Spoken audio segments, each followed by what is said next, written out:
Hermanos, la gente se pregunta en qué nos basamos para decir que la gran tribulación dura 7 años. Y a mí me gustaría leerles unos versículos del capítulo 9 del profeta Daniel, muy interesantes.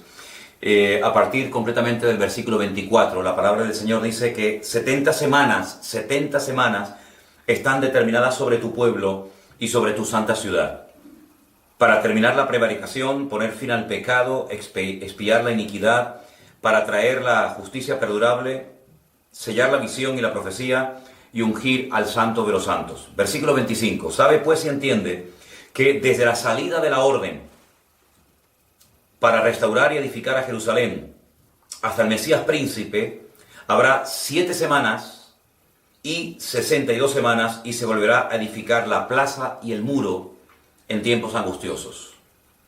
Después de las 62 semanas se le quitará la vida al Mesías, mas no por sí.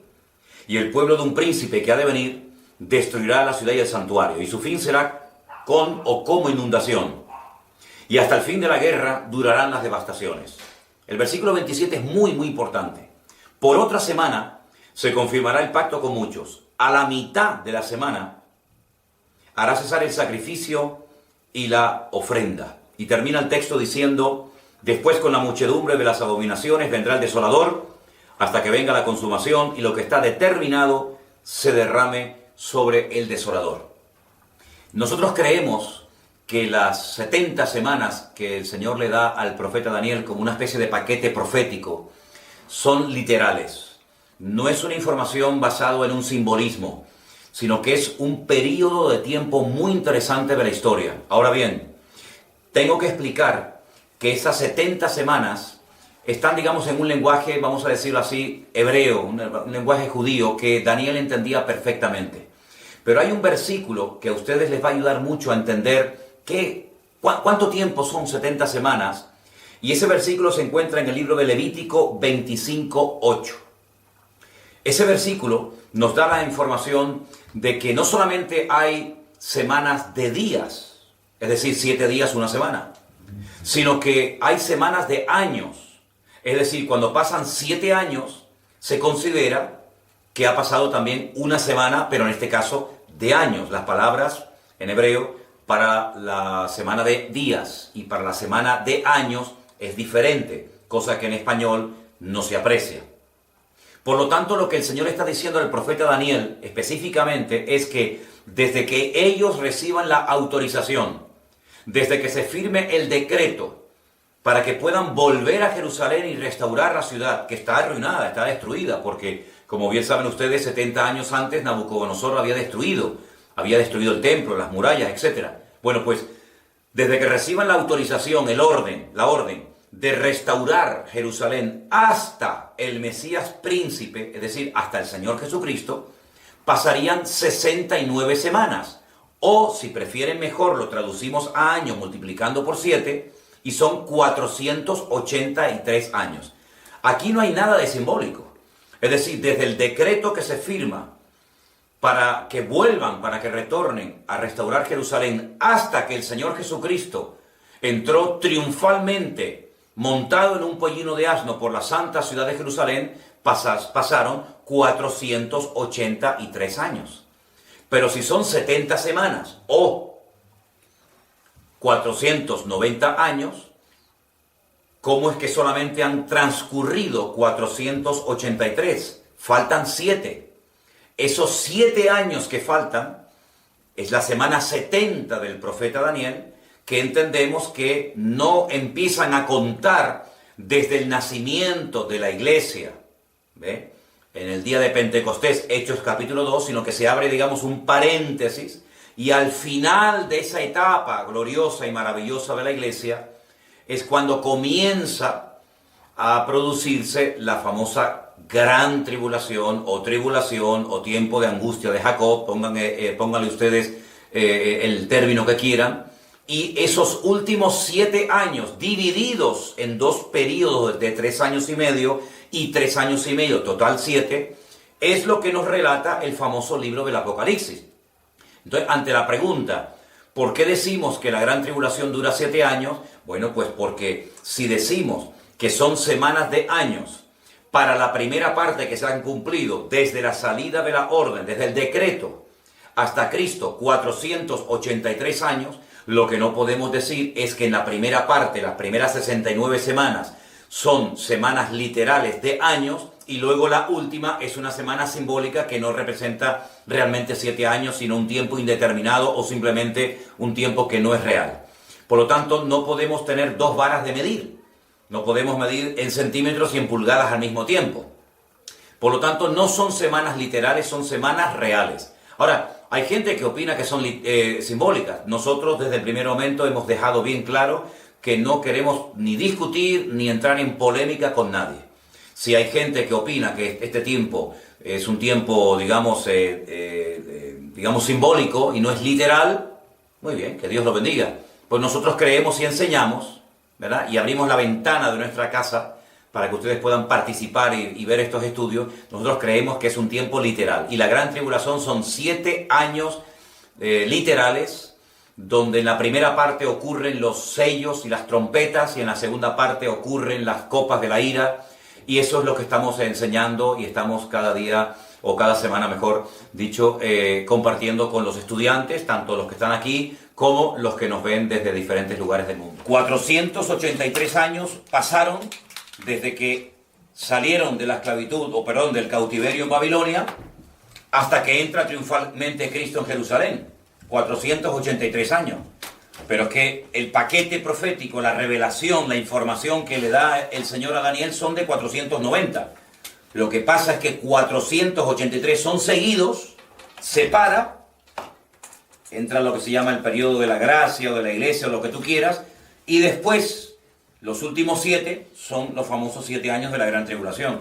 Por eso decimos que la gran tribulación dura 7 años, porque si 7 años es una semana, es el mismo tiempo que duran las otras primeras 69 semanas o 483 años. ¿Me explico? Entonces, durante esa última semana, porque esto ya es historia, ya de Cristo para atrás, eso es historia, eso ya no se puede modificar, eso es lo que hay. Lo que falta es la última etapa. Y la última etapa, para saber qué es lo que ocurre en estos últimos 7 años, tenemos que entrar a estudiar escatología. Y sobre todo los libros del Apocalipsis, porque el libro del Apocalipsis es el desarrollo y la información de lo que va a ocurrir en esta última semana. Bueno, ¿y qué pasó en este tiempo? Pues te lees todo el Antiguo Testamento. Entonces, leyendo el Antiguo Testamento, el libro de Esdras, el libro de Nehemías, etc., tú sabes lo que pasó de aquí para atrás. Pero ¿y de aquí para adelante? ¿La última semana? ¿Dónde tengo los datos? ¿Dónde tengo la información? En las cartas de Pablo a los tesalonicenses, en el libro del Apocalipsis, en el capítulo 24 de Mateo, en el capítulo 21 de Lucas, y ahí tienes toda la información y todos los datos para saber lo que va a ocurrir. Esa última semana, que la conocemos o la llamamos la Gran Tribulación, a pesar de que son 7 años, hay diferencia, ya lo hemos dicho en la clase anterior, entre la primera parte y la segunda parte. Si hay un orden, hasta en los últimos tiempos de caos y de guerras y rumores de guerra, hasta Dios ha establecido un orden. Y en ese orden van los sellos, a continuación las trompetas y finalmente las copas. Los sellos dijimos que eran 7. El primero, cuando aparece ese caballo blanco con un jinete montado con un arco sin flecha, es una forma de la puesta en escena, la presentación, la manifestación y reconocimiento del anticristo. El sello número 2, cuando el caballo cambia de color, el segundo sello comienza a quitarse la paz de la tierra. El tercer sello, aparece un jinete con una balanza en la mano, subida de precios, una inflación tremenda. El cuarto sello es la muerte, hay matanza, hay muerte a consecuencia de la guerra, a consecuencia del hambre. El quinto sello, aparece un montón de gente muerta por causa del testimonio de Jesucristo, son los que pierden la vida por causa del Señor. El sexto sello nos habla de un gran terremoto de tal magnitud que dice que algunas islas se mueven de su lugar y los montes también. La gente comienza a esconderse en cuevas, ¿sí? Y el séptimo sello es lo que le da la apertura a la primera trompeta. Y así podemos ir viendo sello tras sello, trompeta tras trompeta, copa tras copa, el desarrollo profético de todos los acontecimientos finales. Ahora, lo que sí tienen que entender ustedes bien es esto que yo les acabo de explicar así rápidamente, para que ustedes puedan, en cualquier momento que alguien les pregunte ¿por qué la gran tribulación dura 7 años? ¿En qué se basan ustedes? Bueno, es que esto no nació hoy. Esto tiene un trasfondo, esto tiene una historia. Esto viene de algo. Esto viene de Daniel capítulo 9. Cuando el Señor le revela a Daniel. Claro, lo que le revela fundamentalmente a Daniel son lo concerniente a su pueblo. Hay muchas cosas que no contó el Señor a Daniel de la semana 70, porque, bueno, pues porque eso ya el Señor lo dejaría para más adelante. Por ejemplo, en el libro del Apocalipsis, ¿verdad? Pero lo que ellos necesitaban saber es cuándo iban a salir, cómo iban a salir, cuánta gente iba a salir, cómo iban a poder restaurar la ciudad, porque era lo que a ellos les interesaba, era lo que a ellos fundamentalmente les interesaba, porque era lo que ellos, muchos de ellos, iban a vivir. Y hace poco hemos tenido en la iglesia una serie de mensajes sobre Nehemías, que fue un gran restaurador, un hombre que tuvo la visión de decir, bueno, esto vamos otra vez a ponerlo a funcionar, vamos a restaurar las murallas. Tenemos el caso de Esdras, que era un sacerdote, que a él le interesaba la restauración espiritual del pueblo. Tenemos el gobernante de la ciudad de Jerusalén, que era un tal Zorobabel, que era el gobernador. Entonces vemos muchos detalles que ocurran en ese periodo. Pero claro, es que ya eso es historia, que está bien conocer la historia.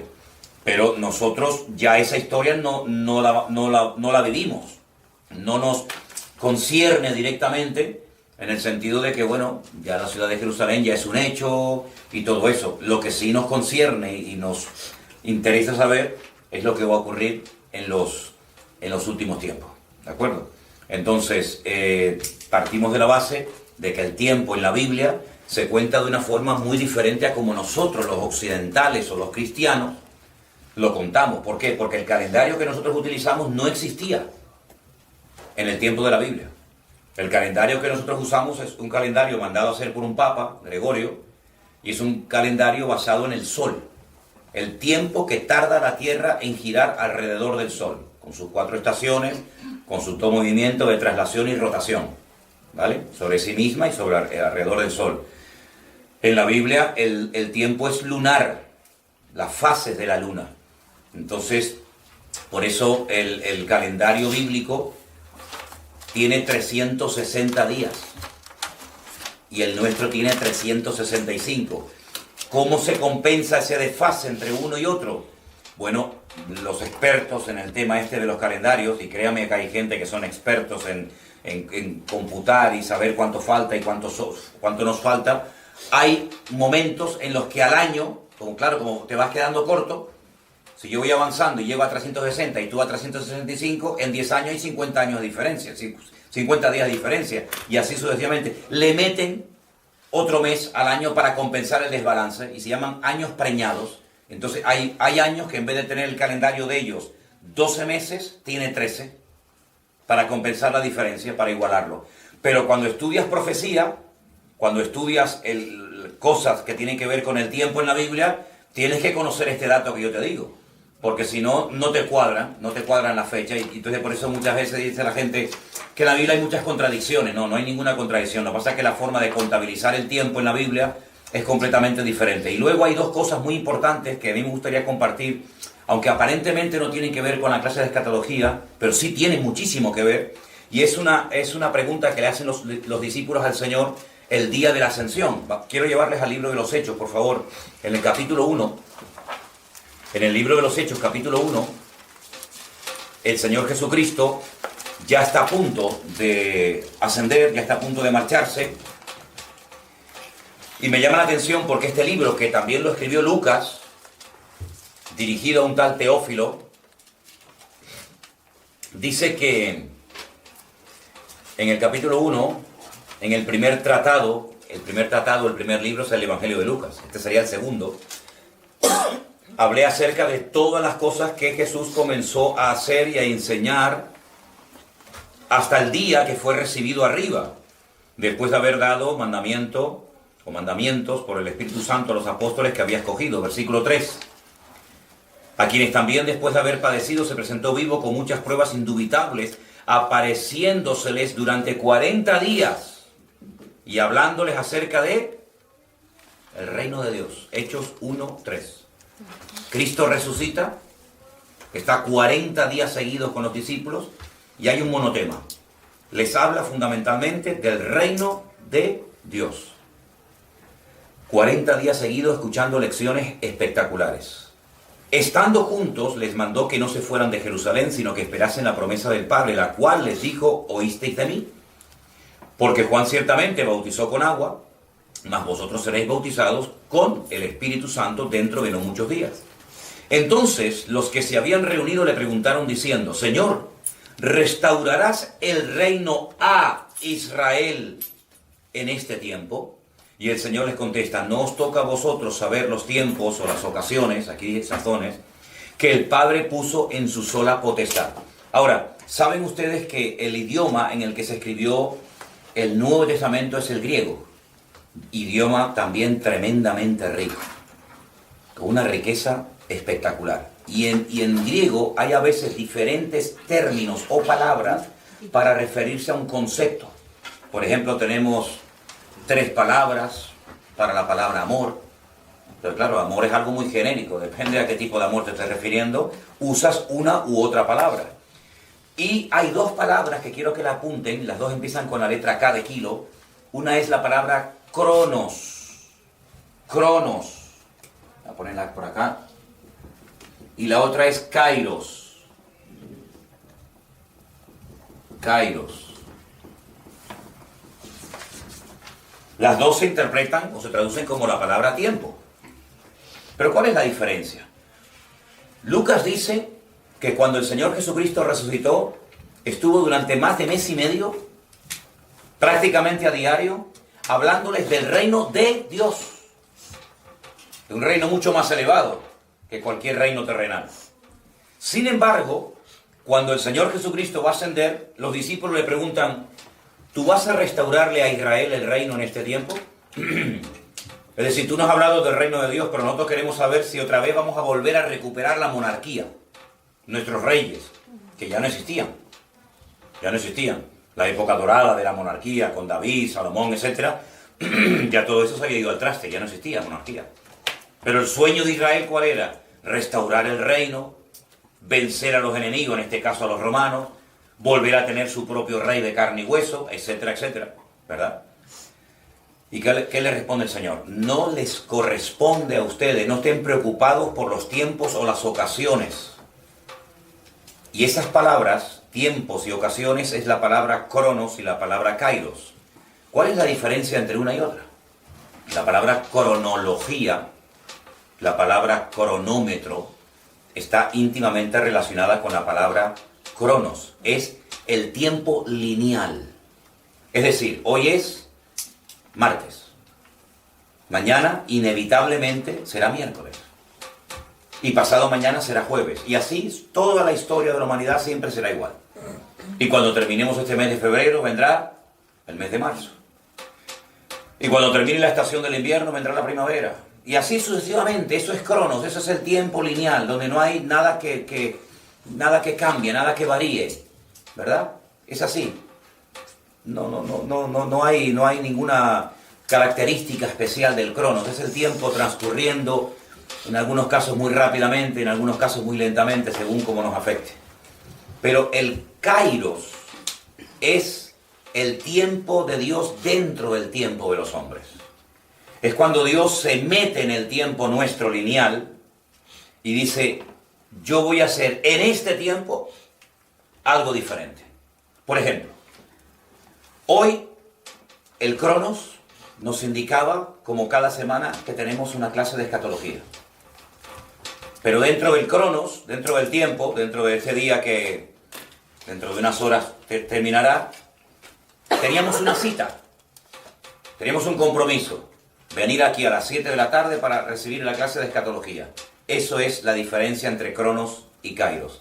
Es cuando el kairos, en este caso Dios, decide intervenir en la historia. Cuando Dios dice: cuando vino el cumplimiento del tiempo, Jesús nació. Jesús no nació en Babilonia en el año 300 antes de Cristo, ni nació en el año 180 después de Cristo, después de su era, sino que Él nació cuando ya Dios lo había establecido. Cuando Dios dice, 400 años estará el pueblo de tu pueblo, tu descendencia Israel en Egipto. Bueno, el tiempo transcurre, pero ustedes van a estar el tiempo que yo diga. Esa es la gran diferencia. Entonces, dentro del tiempo que transcurre inevitablemente sin cesar, vamos, eso es una cosa que no podemos parar el tiempo, no podemos decir, ay, que no corra más el tiempo, sino que el tiempo sigue y sigue y sigue y sigue. Y es un concepto que a mí siempre me ha apasionado. El concepto tiempo a mí es una cosa que me ha fascinado, pero ya al hombre es un concepto espectacular, ya en la época de Aristóteles y los griegos y el mismo Albert Einstein, etcétera, el concepto tiempo. Y dice, bueno, no, lo medimos, sí, pero lo medimos con un concepto llamado el reloj, ¿no? Ahora decimos un día, una semana, un milenio, un siglo, un año, y vemos en nosotros mismos cómo el tiempo va pasando, ¿no? Y vemos que ya hemos crecido y algunos tenemos canas y unos han envejecido menos. Esa es inexorablemente la realidad del tiempo. No lo podemos detener, nos guste o no, es la realidad. Y llegará un momento que moriremos y nos deterioremos, nos vamos a deteriorar, etc. Pero dentro de todo eso hay cosas que ocurren. Y esas cosas que ocurren establecidas por la soberanía de Dios es el Cairo, es lo que marca la diferencia. Es decir, ahora va a pasar esto. Y te pongas como te pongas va a pasar, y ahora va a pasar tal otra cosa, y ahora vengo yo, y ahora me voy yo, y ahora les saco de Egipto, y ahora los llevo a Egipto, y ahora viene el primer sello, y ahora viene la segunda trompeta, y ahora viene el caballo blanco, y ahora viene el caballo negro. ¿Quién establece esas variaciones en el tiempo, esas intervenciones soberanas en el tiempo de los humanos, en la dimensión nuestra? Evidentemente Dios. Nadie controla ni el transcurrir del tiempo lineal, ni el cronos, ni nadie puede decir mañana va a pasar esto sí o sí. Sino son cosas que Dios establece y que si Él quiere nos las revela, como le reveló a Daniel 490 años, 483 que ya han pasado y los otros 7 que faltan por ocurrir. Estamos grabando. Entonces esos últimos 7 años ya está establecido por Dios lo que va a ocurrir. Vamos a orar para que no venga la gran tribulación. Vas a perder el tiempo. Vamos a orar para que no se manifieste el anticristo, no pierdas el tiempo. Sí, dedícate a lo que tienes que dedicar y no a tonterías, porque Dios ha establecido que en momentos puntuales de la historia van a ocurrir cosas sí o sí, nos gusten o no, nos afecten directa o indirectamente. Hay cosas que son totalmente inalterables. Y esa es la gran diferencia entre el cronos y el kairos. Cuando Dios revela proféticamente algo sobrenatural, algo diferente a lo habitual que va a ocurrir, eso es kairos. Cuando Dios dice, por ejemplo, en uno de los sellos, ¿no? El sello, el sexto sello, habrá un terremoto. ¿Quién estableció que cuando llegue el periodo del sexto sello habrá un terremoto? Dios. Y si no lo hay, no es que lo va a haber, porque Dios así lo ha establecido. El primer milagro que Cristo hizo, Él habla del tiempo. Cuando le dice a la madre, oye, no tienen vino. Y Él dice, mujer, aún no ha llegado mi hora. Aún no ha llegado mi tiempo. Si yo sé cuándo tengo que empezar. Yo sé cuándo tengo que hablar y cuándo tengo que callar. Y Él dice, aún no ha empezado mi hora. Fue un milagro por misericordia, pero no porque realmente ya hubiera comenzado su ministerio. Pero hay momentos cuando Él dice, vamos a Jerusalén y me va a pasar esto y esto. Y aunque Pedro diga, no, Señor, de ninguna manera te acontezca esto, y el Señor le reprende y le diga, Satanás, apártate de mí. Sí, está establecido que yo voy a morir. Y yo voy a resucitar. Y yo voy a ascender. Y yo voy a volver por segunda vez. Eso está establecido por Dios. Todo eso entra dentro del kairos. Los momentos en los que Dios domina el tiempo y fuera de toda probabilidad humana, dice, va a pasar esto. Y pasa. Porque Dios así lo ha establecido. Lo que para nosotros es profético, para Dios es una realidad. Lo que Dios revela por misericordia, gracias a Dios por las revelaciones que tenemos, para Dios es un hecho que no tiene nada de milagroso, porque Dios en sí mismo todo lo que hace para nosotros es milagroso y sorprendente, pero su naturaleza es así. Él no para de sorprendernos, ¿de acuerdo? Ahora, volviendo al tema de la última semana del profeta Daniel, yo quiero que leamos hoy, en el libro del Apocalipsis, lo que leímos el otro día, parte de lo que sucedía en la primera etapa de la gran tribulación, que era el tema de los sellos. Pero vamos a ver el tema de las trompetas. Y vamos al capítulo 8, por favor. Capítulo 8 del libro de Apocalipsis, a partir del versículo 6. Los 7 ángeles que tenían las 7 trompetas se dispusieron a tocarlas. El primer ángel tocó la trompeta y hubo granizo y fuego mezclados con sangre que fueron lanzados sobre la tierra. Y la tercera parte de los árboles se quemó y se quemó toda la hierba verde. Fíjense el tiempo del verbo, se quemó. Algo como que ya ha ocurrido. Y esto aún no había ocurrido en los tiempos de Juan, ni en el tiempo nuestro. Pero Dios lo cuenta en pasado, cuando realmente está hablando del futuro. Eso es lo que ocurre cuando suena la primera trompeta. Fuego, sangre, la naturaleza es afectada, se queman los árboles, se quema la hierba verde. Cuando el segundo ángel toca la trompeta, verso 8, dice, el segundo ángel tocó la trompeta y como una gran montaña ardiendo en fuego fue precipitada en el mar. ¿Podríamos hablar de que esto sería una especie de meteorito? ¿No? Se convirtió en sangre y murió la tercera parte de los seres vivientes que estaban en el mar y la tercera parte de las naves fue destruida. La primera trompeta afectaba lo de la tierra, la hierba, los árboles. Este segundo toque de trompeta afecta las aguas del mar. El tercer ángel tocó la trompeta y cayó del cielo una gran estrella, ardiendo como una antorcha. Y cayó sobre la tercera parte de los ríos y sobre las fuentes de las aguas. El nombre de la estrella es Ajenjo y la tercera parte de las aguas se convirtió en Ajenjo. Ajenjo significa amargo, ¿no? Y muchos hombres murieron a causa de esas aguas porque se hicieron amargas. Tremendo, ¿no? Yo les dije a ustedes que compararan los juicios de las trompetas con las plagas en Egipto y hay mucha similitud, hay muchas cosas que se parecen. El cuarto ángel tocó la trompeta, fue herida la tercera parte del sol, la tercera parte de la luna y la tercera parte de las estrellas, hasta que se oscureciese la tercera parte de ellos y no hubiese luz en la tercera parte del día y asimismo de la noche. Y miré y oí un ángel volar por en medio del cielo, diciendo a gran voz, ¡ay, ay, ay de los que moran en la tierra a causa de los otros toques de trompeta que están para sonar los 3 ángeles! Todos son, como os dais cuenta, cataclismos, catástrofes, cosas que afectan a la naturaleza, que ya como que venimos acostumbrándonos hace tiempo, ¿no? A terremotos, a tsunamis, a volcanes. Por lo tanto, cuando dices, uy, la tribulación, todo lo que estamos leyendo ahora mismo es algo que puede ocurrir, digamos, en cualquier momento. Un tsunami que mató a 300.000 personas no hace mucho tiempo, o un meteorito que cae, han caído muchísimos meteoritos en el cielo, etcétera, etcétera.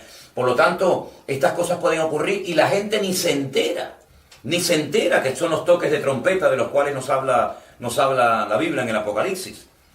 Capítulo 9, verso 1. El quinto ángel tocó la trompeta y vi una estrella que cayó del cielo a tierra y se le dio la llave del pozo del abismo. Aquí ya cambian las cosas. Sí.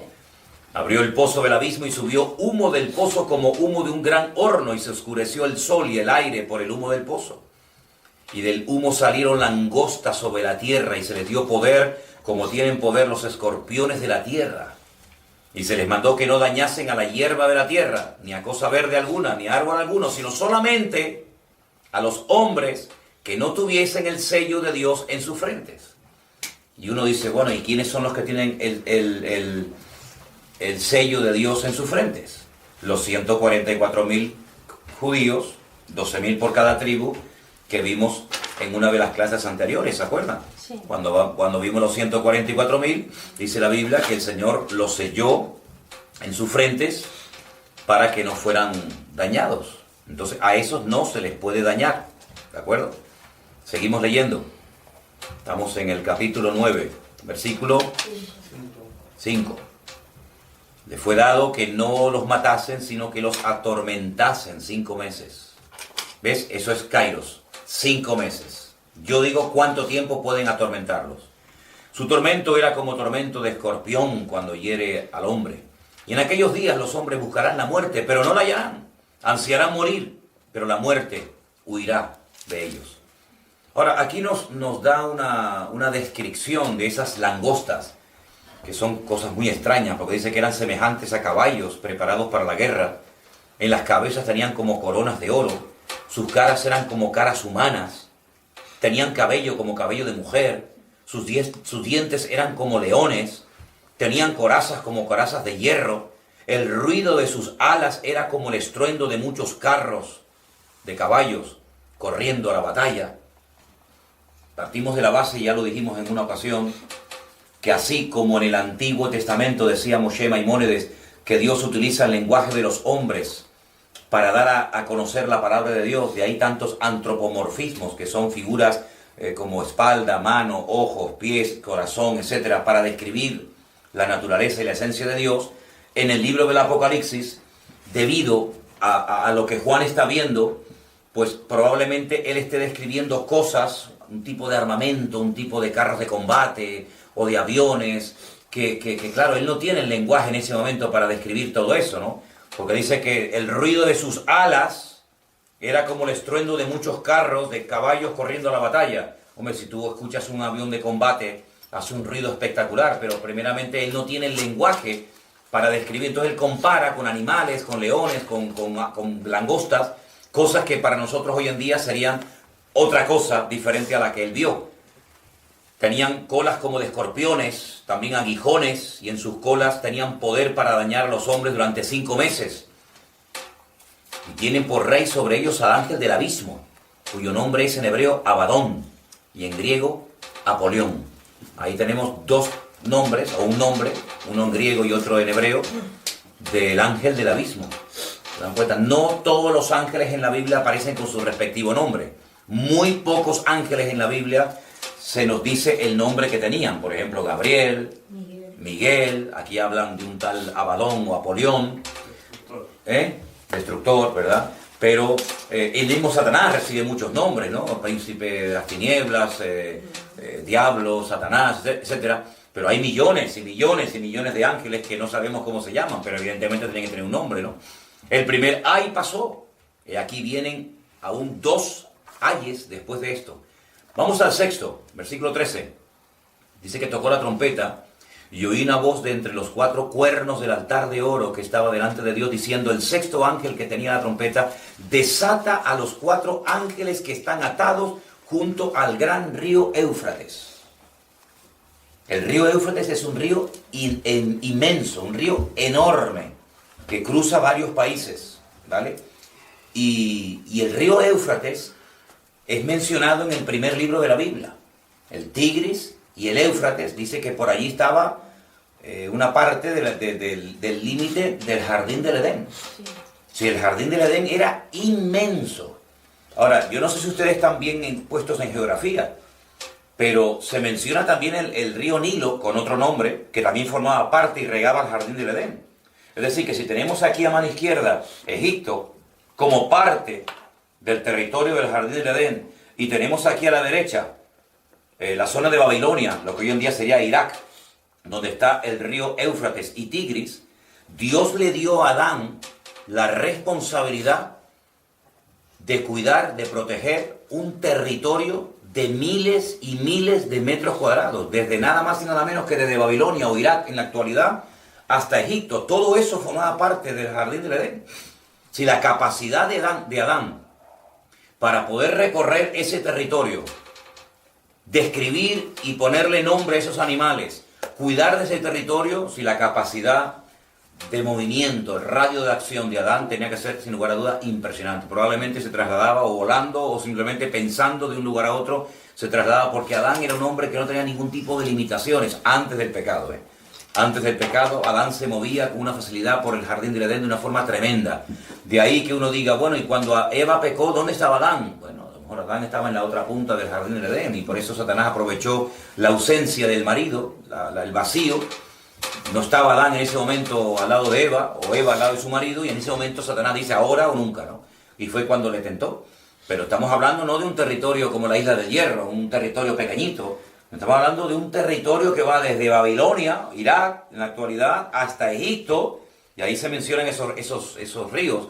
Y el río Éufrates dice que allí están atados 4 ángeles o 4 demonios. De esto nos habla Pedro. La Biblia dice que después del diluvio, el Señor aprisionó, el Señor ató en prisiones de oscuridad a demonios tan poderosos, que fíjense lo que ha hecho Satanás con sus demonios a lo largo de los tiempos de la humanidad.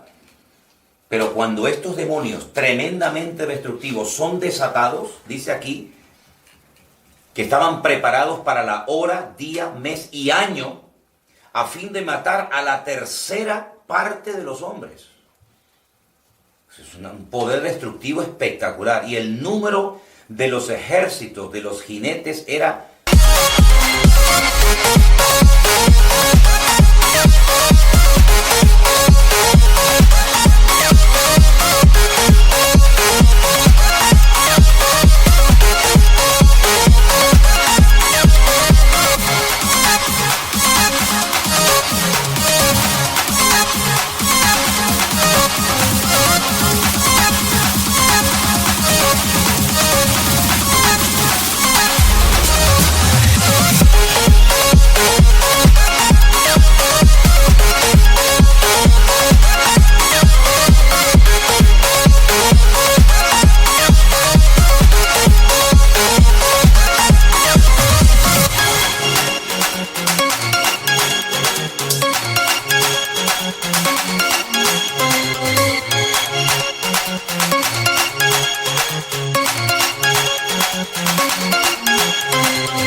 $200 millones. Yo oí su número. Así vi en visión los caballos y los jinetes, los cuales tenían corazas de fuego, de zafiro y de azufre, y las cabezas de los caballos eran como cabezas de leones, y de su boca salía fuego, humo y azufre, ¿no? Cuando un tanque de combate lanza la bomba, sale fuego, ¿no?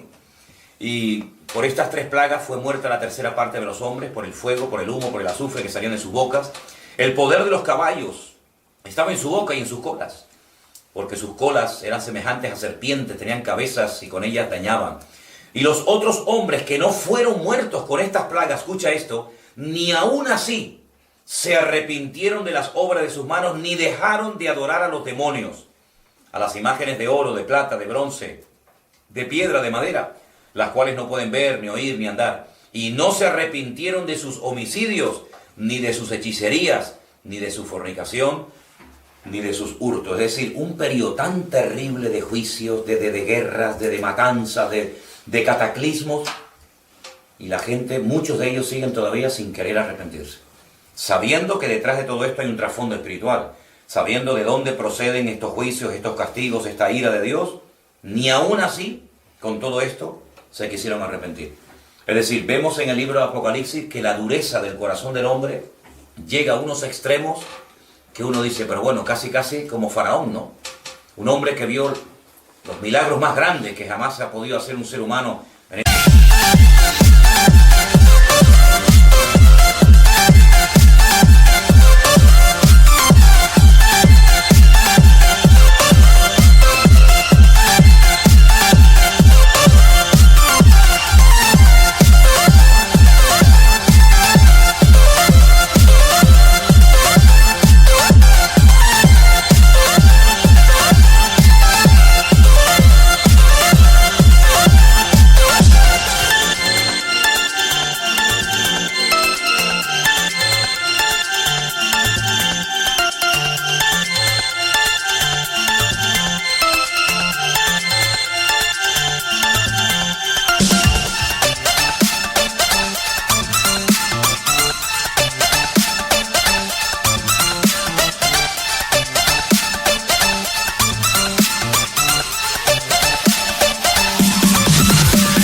Caso Moisés en Egipto, y Faraón se inmutaba y aparentemente se arrepentía, a veces pedía oración, pero al día siguiente estaba igual o peor, ¿no?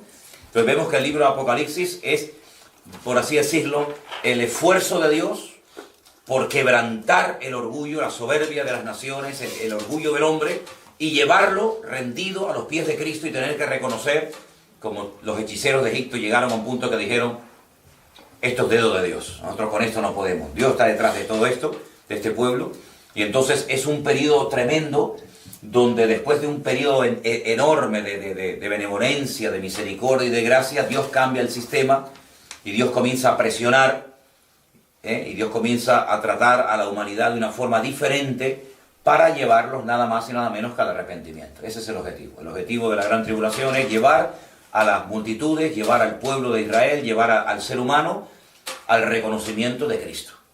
Y una vez que el hombre reconozca y se humille delante de Dios, bueno, pues ya entramos en otro tipo de relación, pero mientras el corazón siga endurecido y la mente entenebrecida y la conciencia cauterizada, el Señor va a seguir y seguir y seguir, y te puedo asegurar que a Dios no le van a ganar, ¿eh?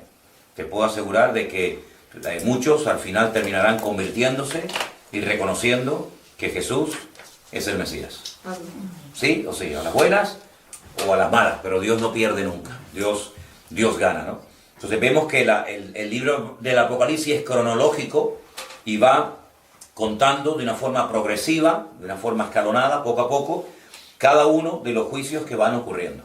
Entonces tú dices, bueno, esto sí, bueno, aquí hay matanzas, aquí hay guerras, aquí hay mucha gente que muere, aquí hay cataclismos, pero ¿os dais cuenta cómo la primera parte de la gran tribulación no es una cosa que nos tiene que dejar con la boca abierta en el sentido de decir, uy, esto nunca ha ocurrido? Bueno, en la Segunda Guerra Mundial se calcula que murieron más de 60 millones de personas, que es una barbaridad, para la población que había también en aquel tiempo, ¿no? Tsunamis, guerras, terremotos, huracanes, siempre ha habido. Lo que pasa es que se va a incrementar, pero la Biblia dice que es como los dolores de parto. Los dolores de partos van en aumento, van en aumento, van en aumento, hasta que definitivamente nace la criatura. La Biblia dice que esto es el principio de dolores, y lo que el Señor quiere es llevar a la gente a un momento en el que diga, oye, vamos a humillarnos, vamos a arrepentirnos y a reconocer a Cristo antes de que sea demasiado tarde, ¿no? Así es que damos gracias a todos los que están preguntando, damos gracias a todos los que están interesados en estas clases. He estado de viaje y no he podido grabar la última lección, pero ya hoy hemos tenido clase y ya pueden ustedes disfrutar, si no recuerdo mal, de esta cuarta clase de escatología bíblica. Que el Señor les bendiga. Y seguimos estudiando la palabra y pidiéndole al Señor que nos dé mucha sabiduría para poder retener toda esta información. Y creo que también es muy bueno pensar. Creo que a veces el oír cosas diferentes a las que nos han enseñado o nos han dicho las personas a lo largo de los años, creo que a veces es bueno también contrastar enseñanzas, contrastar otras opiniones y así de esa manera enriquecer nuestro conocimiento bíblico. Que el Señor les bendiga y sigan con nosotros todas las semanas. Para nosotros es un gusto y un privilegio el poder compartir con ustedes la palabra del Señor. Dios les bendiga.